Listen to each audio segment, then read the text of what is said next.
Hello, Kamarites! Ayan. Ay, hindi na pala Marites ngayon, no? Wala na pala yung Marites. Uy, ang ipag ka. Mga ano na pala ngayon, mga ano na pala. Welcome to era. Di, joke lang. Ay, gano'n ko wala akong ano ha. Um, Yan na naman tayo, wala naman sa isip. Ayan guys, ako si Missy Yang. Ayan. Bakit? Hoy, hindi ako nagsasabi na ano ha. Tinatawag ko lang miss, mali pala ng type niyan. Miss na single mom. Hindi ako miss gyud. As in Miss Yang. Okay, kasi wala naman akong asawa. Pero hindi ko sinasabi na wala akong anak. May anak akong dalawa.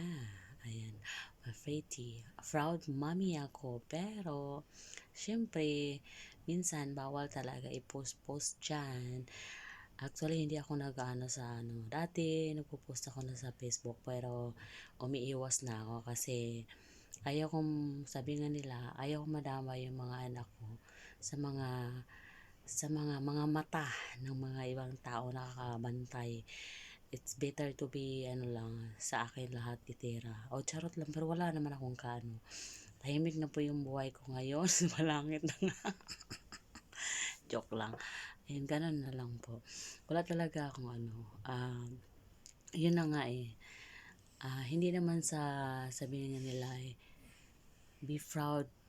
Oo, be proud to be a mother. O, siyempre, proud naman ako. Hindi na kailangan nga i-post ko pa nga congratulations yung anak ko, yung kung ano yung na-achieve nila ng anak ko. Actually, I'm so proud na ano sila. Um, Puro sila top. Lalo na yung panganay ko, ayan. Nagiging, ano siya, top 1. This ano, pero hindi pa man siya totally na, or totally, ano tawag nito? Final. Pero nakaano siya, tapos marami na siyang achieve, mga activities nga ano, siya ang sumasali sa mga quiz, lahat-lahat. I'm so proud sa akong mga anak. Siyempre, namimiss ko rin sila, ganun. Kasi 1 year pa lang, mga 1 year pa lang sila, mula sa panganay ko hanggang sa bunso ko. Talagang wala na ako sa tabi nila. Pero I'm so proud kasi kahit ganun ang nangyari, yung nandyan naman yung mama ko, yung mga kapatid ko. Oo, nandyan sila lagi sa kanila. Kaya, bawat uwi ko, hindi ko mafe-feel na ano, um, lumalayo sila sa akin. Kasi, ano naman eh, laging lumalapit sila sa akin. Lagi na namimiss ako, kinukumusta ako. Kahit minsan lang yung kami nag-chat lang, yung ganun. Pero, never ako nakakita na ano, never ako nakarinig na may sama ng loob sila sa akin, ganito, ganyan. Kasi, ah, laging sinasabi ng mga kapatid ko at siyempre sa mama ko, magulang ko na ano, kung ano ang sakripisyo ko para sa kanila. Ayaw ganun. Kasi, iiyak na yan. Hindi naman ako iiyak. Joke lang. Ayaw kong iiyak. Iyakin talaga ako. Pero totoo lang, ano, I'm so proud sa mga anak ko kasi iba sila. Iba sila sa mga anak na naiiwan. Yung iniiwan sila sa ano, sa mga magulang, mga kapatid. Pero iba talaga sila. Kasi sa awa ng Diyos, malapit ang loob nila sa akin. Kahit sa bunso ko, kahit yung bunso ko nag-aalaga sa kanila, yung kuya ko, parang anak na nila. Pero, hindi sila magkasamang dalawa, ang panganay. Ang panganay ko nasa mama ko, siya ang nag-alaga kasi matanda ng mama ko. Pero, ayun na nga, never kong narinig sa kanila yan. Sa kuya ko, never nila tinuruan yung anak ko na yung mama mo ganito, ganyan, ganyan. Never ako nakarinig. mag-chat lang kayo, mama, kamusta na, diyan, ano, ganun lang. Yan, pagdating ko sa ano, nung noon, actually guys, makatawa ka niyan. Hindi ko pa makilala yung anak ko pag-uwi ko, pero sila, oo, sila, niyakap pa ako nila diretso. Pero ako, tinggulat ako, sino na yung yakap sa akin? Hindi ko alam, pero ay, yakap sila ng yakap. Sabi ko, uy, mama, mama. Oo, di ba? Ganun dapat. Kasi, ewan ko ba, mas worth, sabi nga nila, um, may mga bagay na hindi ka maswerte, may mga bagay na maswerte. So ako hindi ako maswerte sa mga love life na mga ganyan-ganyan sa buhay. Gee. Pero maswerte ako sa, kahit hindi naman sobrang swerte, pero maswerte pa rin ako kahit papaano, kahit minsan nagtatampuhan kami ng mga kapatid ko.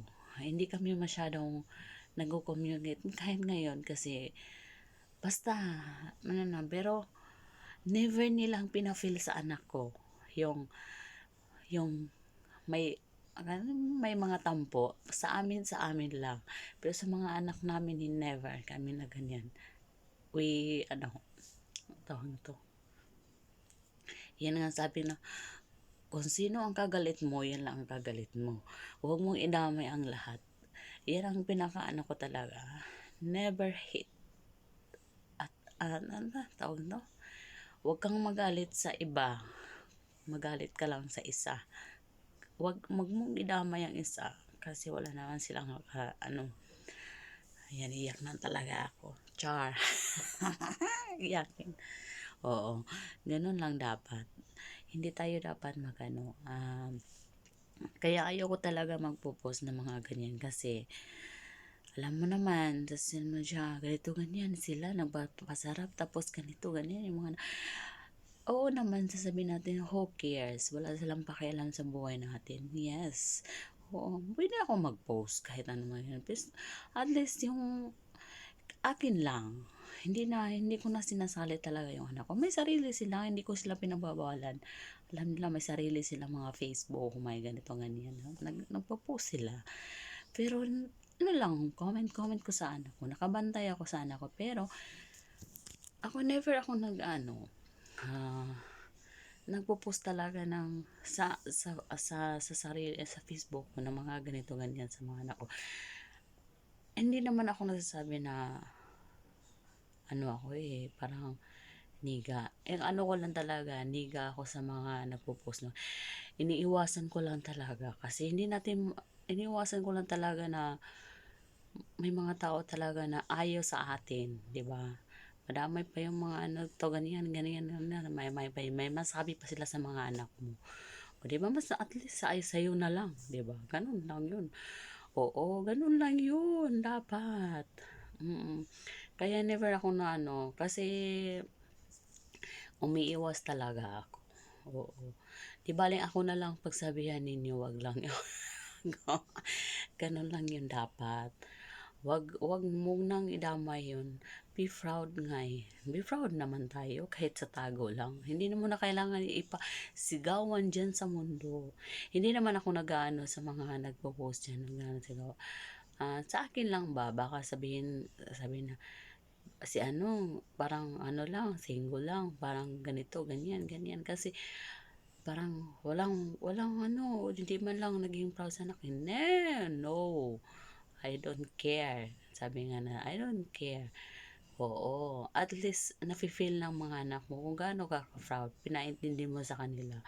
Alam nila 'yan kung gaano ako ka-proud sa kanila, kung gaano ako ka-swerte sa kanila. Gano'n lang 'yun, hindi na kailangan na ano, sigawan mo sa buong mundo. I don't gano'n lang, hindi man ako against sa iba. Ayan. Oo, nagpalabas lang ako sa ano, huwag na naiiyak-iyak. Wala na ako ng buwang dito. Ayun na guys, bye-bye. Be proud who you are.